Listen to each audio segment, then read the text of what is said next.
Is your mount giving you trouble? Or are you looking to upgrade? Well, stick around. This review of iOptron's CEM70G could help you step up your game.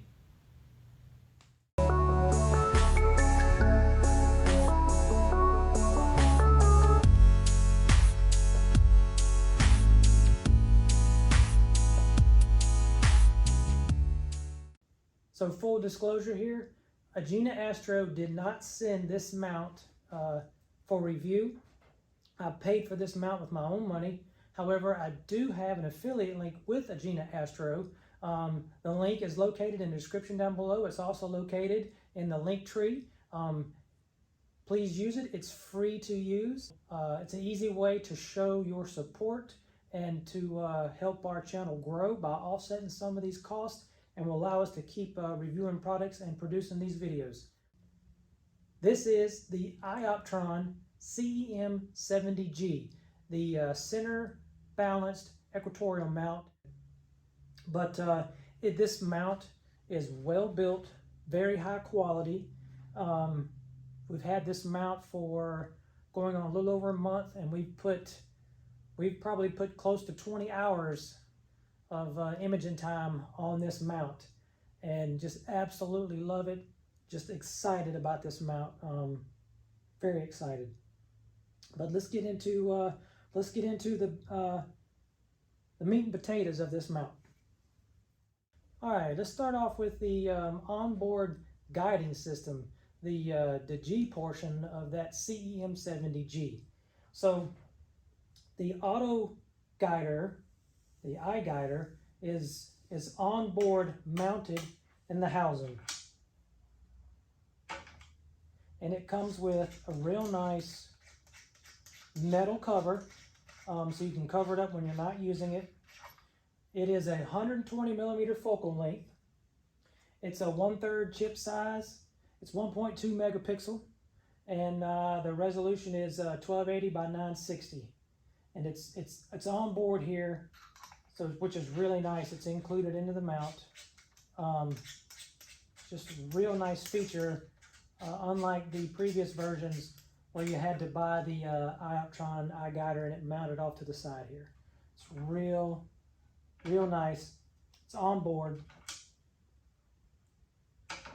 As you can see right here, here's the back portion of the camera. It's the eye guider, on board, 120 millimeter focal length. It also has the eye polar built in. So when you want to do polar alignment, it's built in here. The eye guider camera is here, and it has on the front, it has, if I'm not mistaken, the same camera. It's just on the front side here, facing out. I do believe it has a 1.2 megapixel camera, the same resolution. I believe it's the same camera. I could be mistaken, but I believe it's the same on that. But it's pretty simple to operate. This will operate with any of the current gear you currently have. But if you're going to use the eye polar, you will need to download the software, specific software for that to use, and we'll go over that later on when we demonstrate it. All right, so next we're going to cover the counterweight system.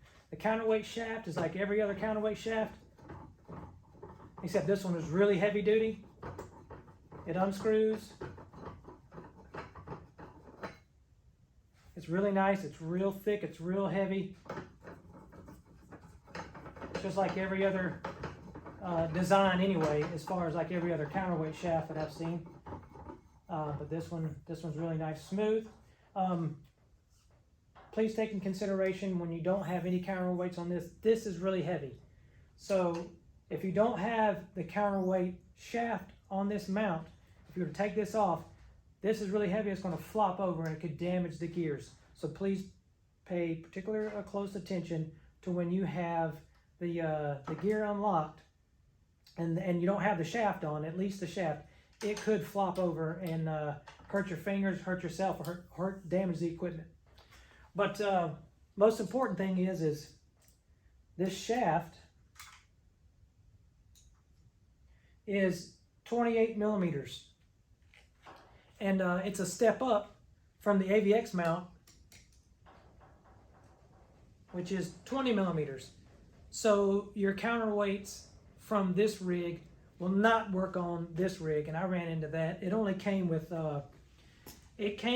one, I think it's a 22-pound weight, and I knew that that wouldn't be enough, so I thought it was going to be enough. I bought one extra weight.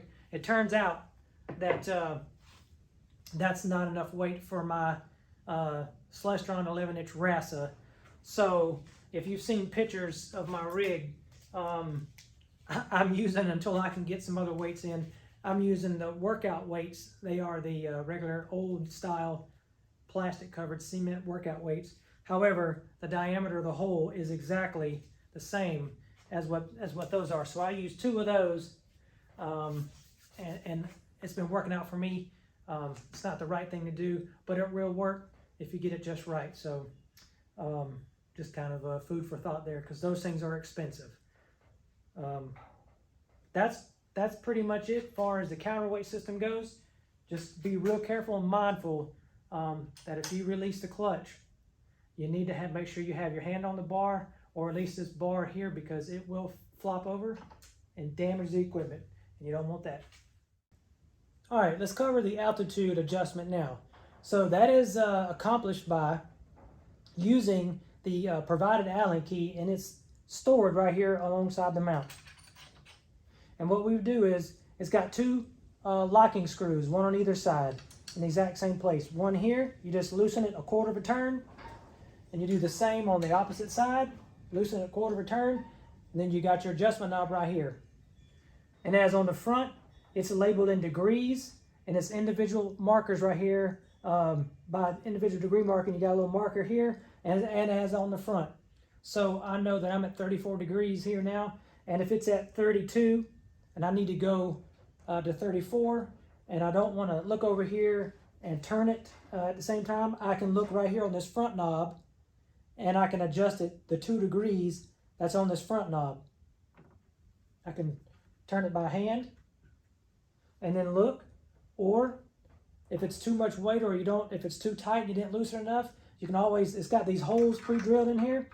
You simply put your Allen key in, and you just adjust it up.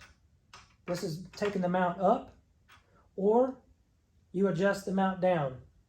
And I use ASI AIR, so if my ASI AIR says I need to adjust it up 1 or 2, I'll go up 1 or 2, or I'll take it down 1 or 2. However, if you go down, I highly recommend that when there's weight on this thing and it goes down, go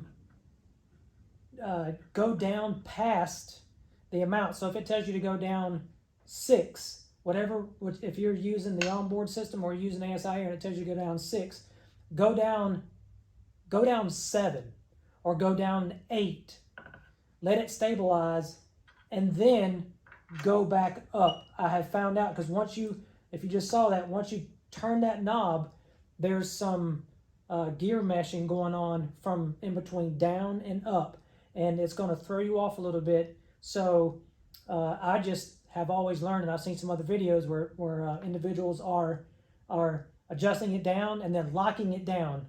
However, what we should be doing, which I find out makes it a whole lot easier and tracking a whole lot better, is once I adjust it down, I have to go down 6, I'll go down 7 or 8, and then I'll just turn it right back up, because you'll feel this knob. I know it's hard to see, but there's some play in it.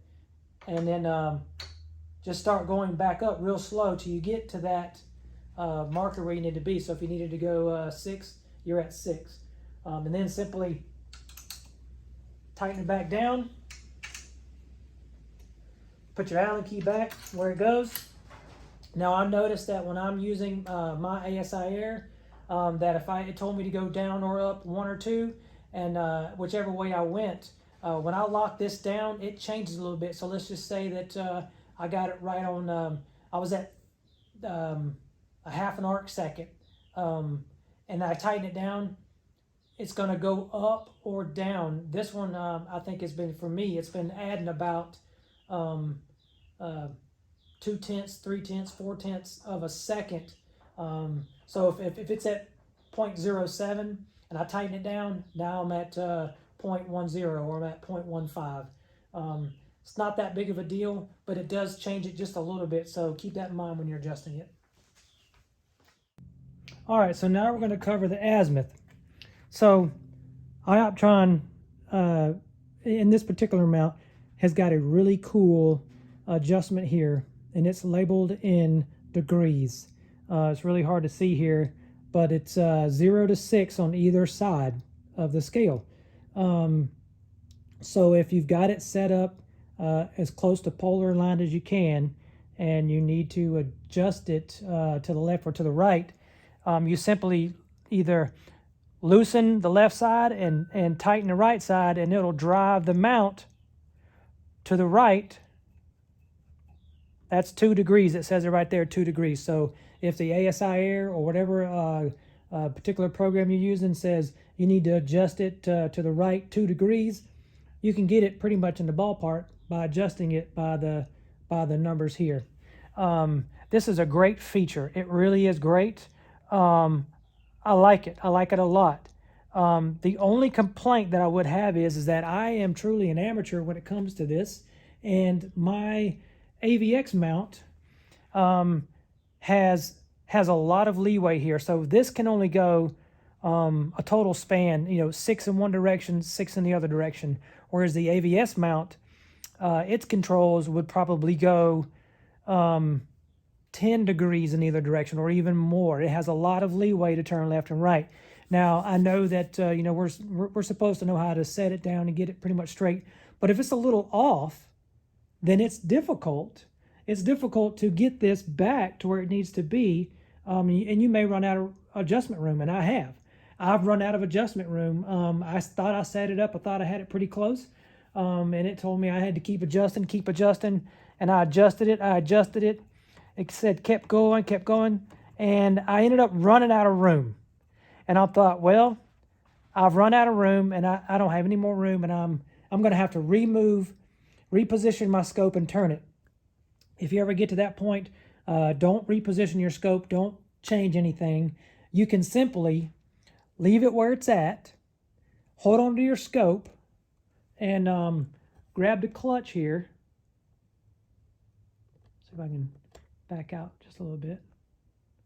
Grab the clutch and adjust your scope this way, ever so slightly. Just take it to one, if you need to go to the left a little bit, you can take it to the left just a little bit, make it a little off, and then you can go back down to your adjustment knob here, let your program stabilize. So my ASI AIR would take another picture, and it would tell me, okay, instead of moving it 8 degrees to the left, now maybe I've gone too far and I need to take it back to the right, which is what I was looking for because I ran out of the left. So now I can simply just go back in the other direction. This is a great feature. I love it. I just wish that maybe possibly in the future they would take this and make it a few more degrees left or right, so us amateurs using this mount have a little bit more wiggle room when it comes to that. But you can simply adjust for it.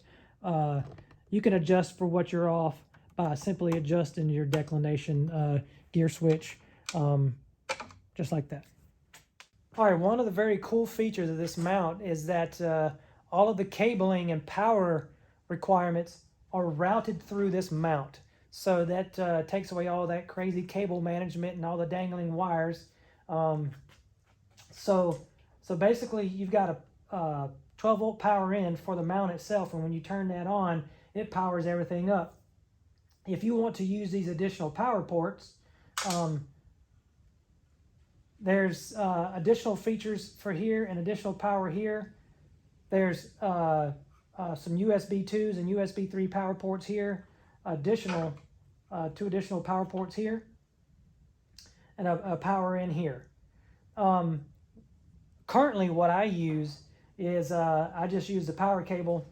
I don't use this ST4 antiquated. I don't know who uses that now, but they do have a hand controller mount and a Wi-Fi, which is really nice. A built-in Wi-Fi, and the hand controller works very well. But what I use is my current setup is that I find really easy. This is a simple setup, and it works very well. Is simply just the USB. I use the one power cord here, and that powers this up. And then the USB 3 cord for the iPolar mount here. If you were going to use the iPolar, you would simply plug this in and put it to your computer, turn on the software, and do your polar alignment. However, I just run my USB 3 cord from here straight into my ASI AIR, and that powers everything else from there. Everything else is powered. I do use the power. I do have one power cord that I use. It's down here. That it goes from the power for the ASI AIR itself. I run it up and I run it into the ASI AIR because the ASI AIR power cables will not fit into their plugs here. You have to buy the specific 12-volt adapter that's it's a little skinny and a little longer than the ones that we have here. Otherwise, it would work. I just didn't want to spend the extra money, so I just used the ASI AIR cable that came with it. But other than that, the cabling management system that this comes with is phenomenal. It works perfect. It's a very great design and works really good. So this is a dual saddle setup. It's got Los Mandy and Vixen style dovetail capability here, and it's got some really nice spring-loaded dovetail locking springs here. It's real nice. I haven't had any issues yet. I'm not used to a 43-pound, 47-pound with all the gear on it OTA setting up here. So for me, trying to set a heavy object up here, it's a little difficult trying to get it in to slide in, especially at an angle. So you may have to adjust if you're going to take a heavy OTA on and off this thing. At least for me, it's easier for me to zero this thing out or make it pretty close to zero, and then I can easily slide on my OTA and then lock it down. But once you lock it down, it doesn't take a whole lot of pressure, but these are really good locks and it holds it in place very well. As you can tell, they're nice and spring loaded. But this is capable of holding 70 pounds of OTA gear, whatever you got, 70 pounds, and that's not, that is excluding the weight of the counterweight. So 70 pounds it'll hold. All right, so this mount only has one or two cumbersome features, but they're not that difficult to deal with.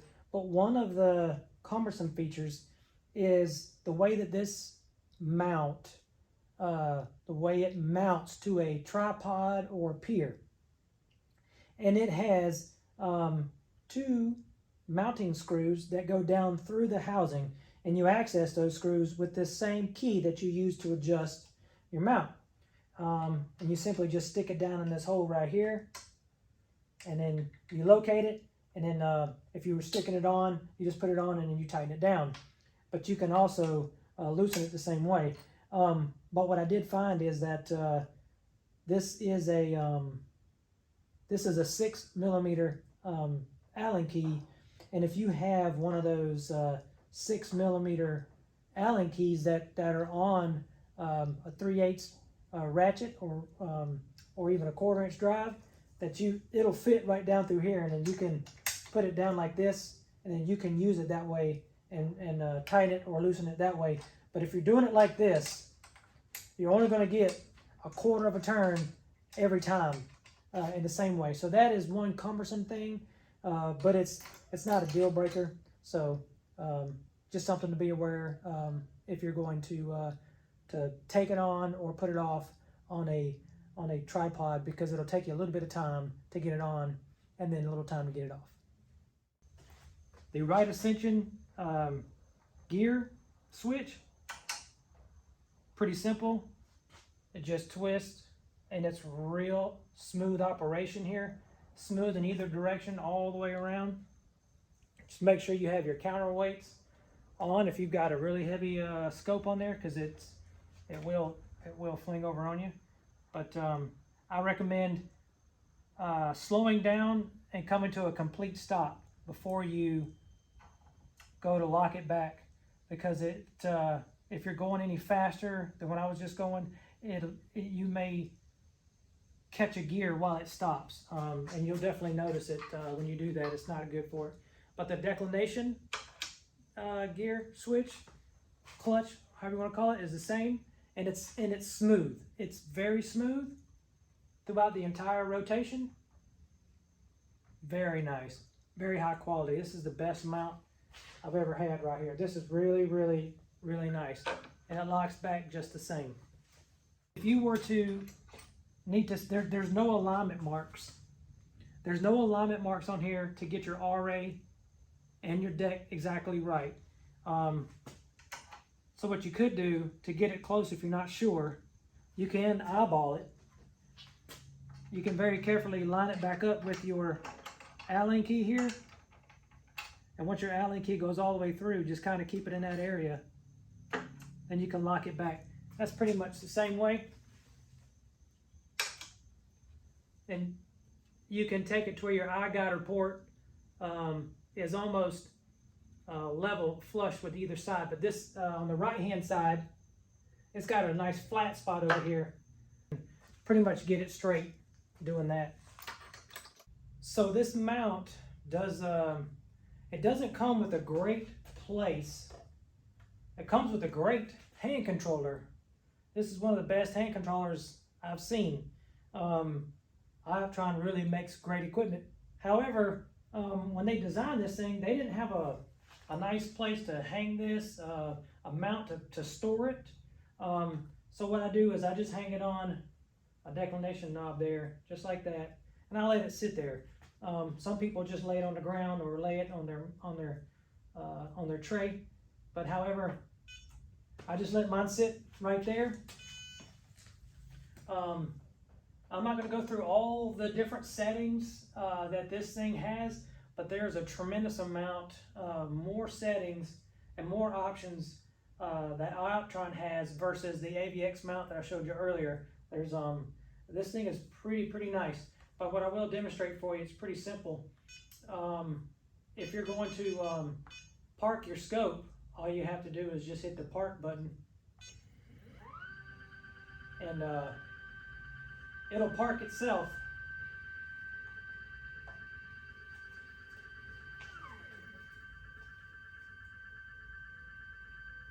If you're inside of your observatory or whatever, or you got a low roof or whatnot, you just hit the park button. It parks itself. It beeps at you, tells you, hey, I'm ready. It says turn off the power. You turn off your power, you're good to go.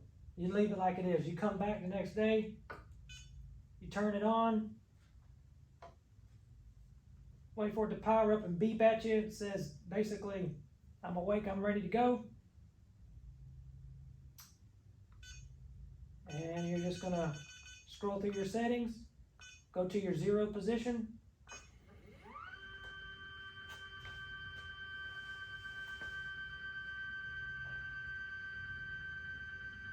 And again, this thing is really nice and smooth. It's not very loud. It's really nice.